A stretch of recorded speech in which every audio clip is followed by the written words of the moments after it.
बिस्मिल्लाहिर्रहमानिर्रहीम। मैदान हश्र कब और कहाँ कायम किया जाएगा?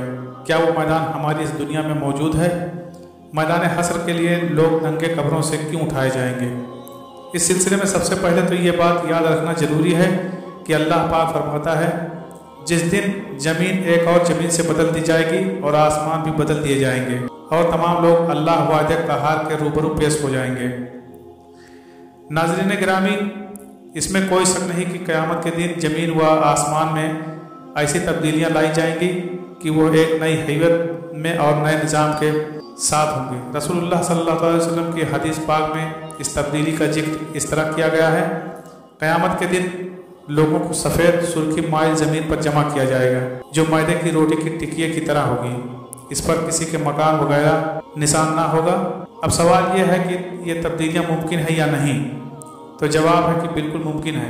जब माजी में मादा में बहुत से तगरात रोनुमा होते रहे हैं, यहाँ तक कि इसने मौजूदा ज़मीन की शक्ल इख्तियार कर ली, तो आइंदा इसकी साख में तब्दीली का रोनुमा होना हरगिज़ बैद नहीं है। और उसका खालिक यकीनन इस बात पर कादिर है कि उसके अनासिर तरकीबी और इसके तबई कवानीन को बदल दे। गरज ये कि क़यामत के दिन मौजूदा दुनिया एक नई दुनिया से बदल दी जाएगी जिसके जमा और मकाम बिल्कुल मुख्तलिफ होंगे और उस वक्त लोगों को अल्लाह की कुदरत का सही अंदाज़ा हो जाएगा और वो जान लेंगे कि अल्लाह इनकी दुनिया को नई दुनिया से बदल देने पर कादिर था। कुरान की बाज़ आयात से ज़मीन में तब्दीली का जो सूरत सामने आती है वो ये है कि ज़मीन में उस दिन कोई बुलंदी या पस्ती नहीं रहेगी। सब पहाड़ ज़मीन बोझ कर दिए जाएंगे और सब खड्डे भर दिए जाएंगे। इस तरह सतह ज़मीन हमवार और पहले से बहुत ज़्यादा बढ़ जाएगी। और सबसे अहम तब्दीली ये होगी कि समुद्रों और दरियाओं और नदी नालों को खुश्क कर दिया जाएगा और समंदर की सतह का रकबा खुश्की के रकबे से 3 गुना ज़्यादा है।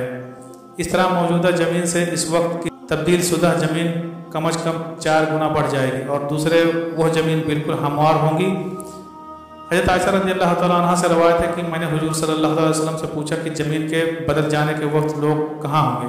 आप सल्लल्लाहु अलैहि वसल्लम ने फरमाया, पुलसिरात पर। उमर बिन मैमून हज़रत इब्न मसूद रज़ियल्लाहु तआला अन्हु से रवायत करते हैं कि रसूलुल्लाह सल्लल्लाहु अलैहि वसल्लम ने यौम तब्दील गैरुल अर्द की तफसीर में फरमाया, वो सफ़ेद ज़मीन होगी गोया कि वो चांदी है, इसमें कोई हराम खून नहीं बहाया गया होगा और ना इसमें कोई गुनाह किया गया है।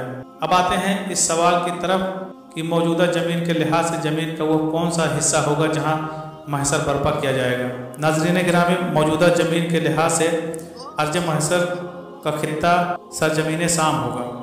इमाम अहमद ने मसनद और हाकिम के मुस्तदरक में हदीस बयान की है कि तुम इस तरह पैदल सवार और मुँह के बल घसीटते इकट्ठे किए जाओगे और अपने हाथ से मुल्क शाम की तरफ इशारा किया। और सही अल जामिया सगीर में अल्लामा अलबानी ने मुस्नद अहमद वगैरह से हज़रत मैमूना बिन्त साद की हदीस नकल फरमाई है कि रसूलुल्लाह सल्लल्लाहु अलैहि वसल्लम ने फरमाया, शाम हसर व नस्र की सरजमीन है। रोज़ क़यामत नई ज़मीन चमड़े की तरह सीधी हमवार बिछा दी जाएगी। कुरान पाक में इरशाद है, और जिस दिन ज़मीन खींच यानी बिछा दी जाएगी। इसकी तफसीर में इमाम इब्न कसीर ने इब्न जजीर के हवाले से रवायत बयान की है कि नबी करीम सल्लल्लाहु अलैहि वसल्लम ने फरमाया कि क़यामत का दिन होगा तो चमड़े की तरह ज़मीन को खींचकर फैला दिया जाएगा, फिर किसी आदमी के लिए 2 कदमों के रखने से ज़्यादा जगह न होगी। फिर सबसे पहले मुझे पुकारा जाएगा।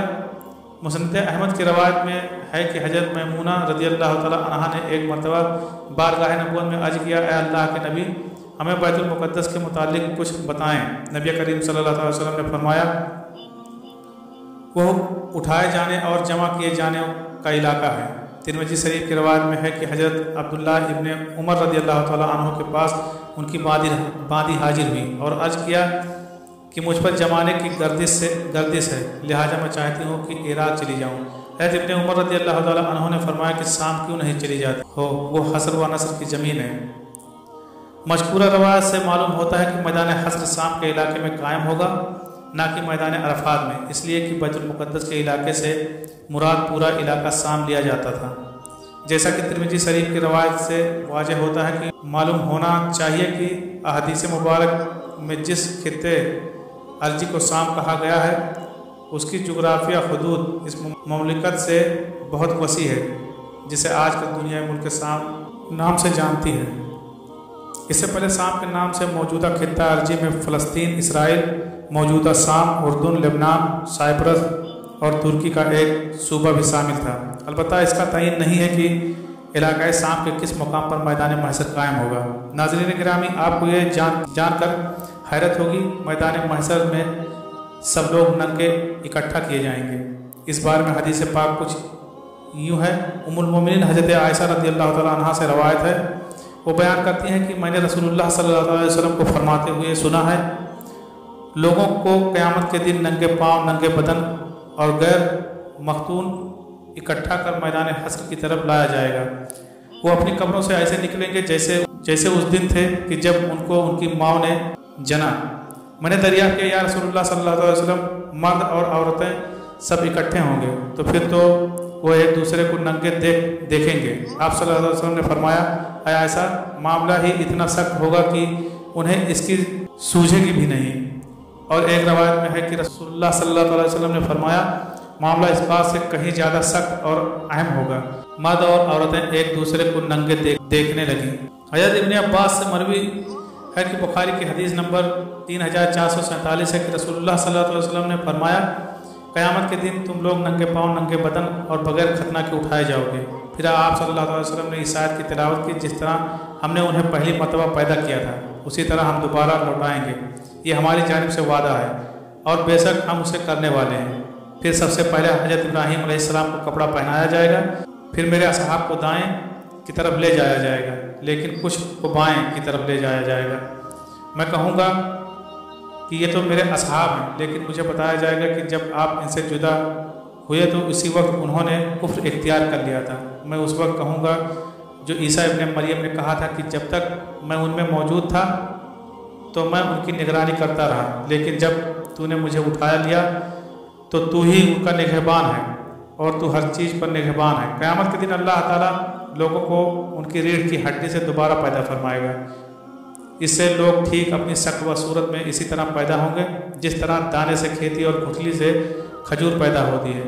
फिर वो अपनी कब्रों से बराहना पाँव, बराहना जिस्म और मुख्तो हालत में इस तरह निकलेंगे गोया बिखरी हुई टिड्डियाँ हों या बिखरे हुए पतंगे, और वो राह हस्र से नावाकिब ना होंगे बल्कि भट तितरे से भी अपनी मंजिल के बारे में ज़्यादा आगाह होंगे और कब्रों से निकलकर उस तरफ दौड़ेंगे जैसे शिकारी शिकार के जाल की तरफ दौड़ते हैं। सबसे पहले हमारे नबी करीम सल्लल्लाहु अलैहि वसल्लम की कब्र सक होगी। साका से आफ्का भी सबसे पहले आप ही को होगा। कब्रों से उठने के बाद जिनको सबसे पहले लिबास पहनाया जाएगा वो खलीलुर रहमान हज़रत इब्राहीम अलैहिस्सलाम हैं। उस दिन सब लोग पर इंतहाई घबराहट और खौफ, दहशत की कैफियत तारी होगी।